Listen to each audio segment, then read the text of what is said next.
Andrea here. Today we're going to be talking about how to perform a squat.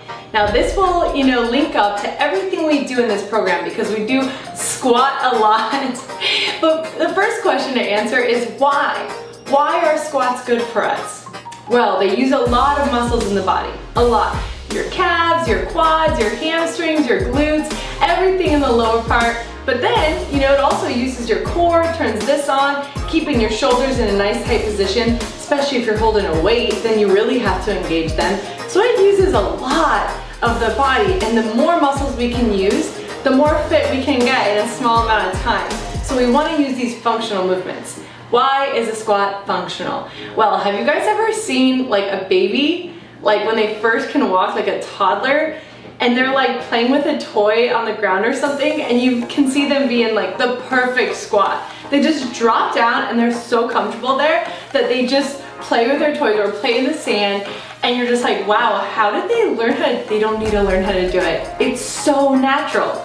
Now what happens is we, grow up, we sit in chairs for school, we do all of this stuff, and eventually we sit at a desk and maybe not have such good posture, and then what happens? We lose our squat, we lose our range of motion, which is so important. We lose our flexibility, we lose our control of how to keep our shoulders up, how to keep our core engaged, and how to go as low as possible in the squat. So, long intro to why it's important, but at least you guys can see how passionate I am about it before we start coaching it. Number one thing we want to talk about in the squat is our feet, okay?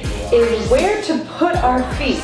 So we want them right outside of the shoulders. We don't want them underneath our hips, right here in line with our hips. We want them right outside the shoulders. So right kind of even with our shoulders, all right? And we don't want them facing totally forward or out like this. But we want them right in between, okay? So they're gonna be slightly out. Now, the most important thing is actually where our weight is. Our weight is not in the toes, our weight is in the heels. All right, so the second thing is you wanna make sure that your lower back is nice and tight, okay? So we're not moving it like this throughout the movement, we're gonna keep this nice and solid. Okay, our next thing is we wanna make sure that our chest stays up so that we don't end up kind of shifting our weight forward like the deadlift. We wanna keep it up. So I'm going to demonstrate with my hands up like this, and that will help us keep our chest up during the demonstration. So I'm going to start to squat by pushing my butt back and dragging my knees out wide. Notice that in this position, this is still tight, weight is still in my heels, and my chest is up. And now I'm going to stand.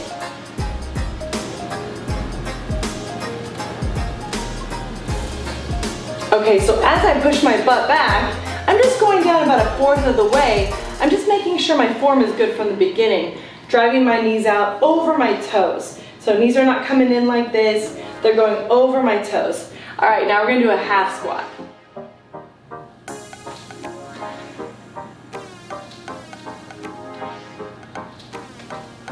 Notice at the top that I'm standing all the way up.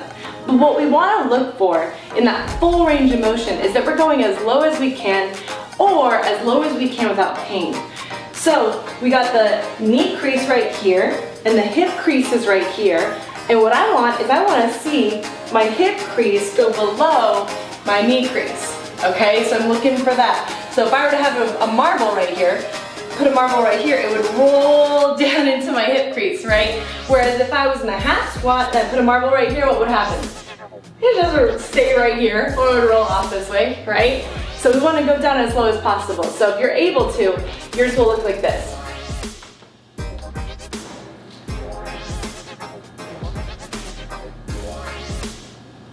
Okay, so the points of performance: weight in the heels, chest nice and wide, driving the knees out wide, and making sure that you keep this tight. Now watch this area right here. This is me keeping it nice and tight. Watch when I relax it. You guys see the difference? We don't want this down here. Even though this is as low as I can go, I still want to brace my lower back so that everything stays safe.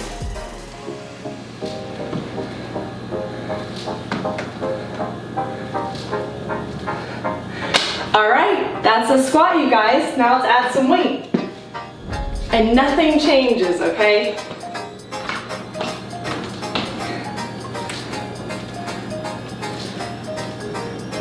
All right, so our last thing is if you need to modify the squat, I would always reduce the weight, number one.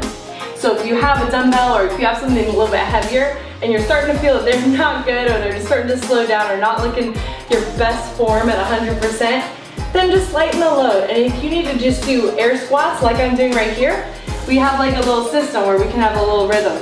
We go up here to keep our chest up at the bottom, and we just move our hands back and forth. So hands go down at the side at the top, just like you're standing normally, and then you just keep your hands here, just to get a nice little rhythm. All right, so that kind of always helps me. And then if you need to modify the depth, you can go from going all the way down to going down to a half squat and then going up to a quarter squat. And if you did a workout with like 50 of these quarter squats, they would still probably be pretty hard, right?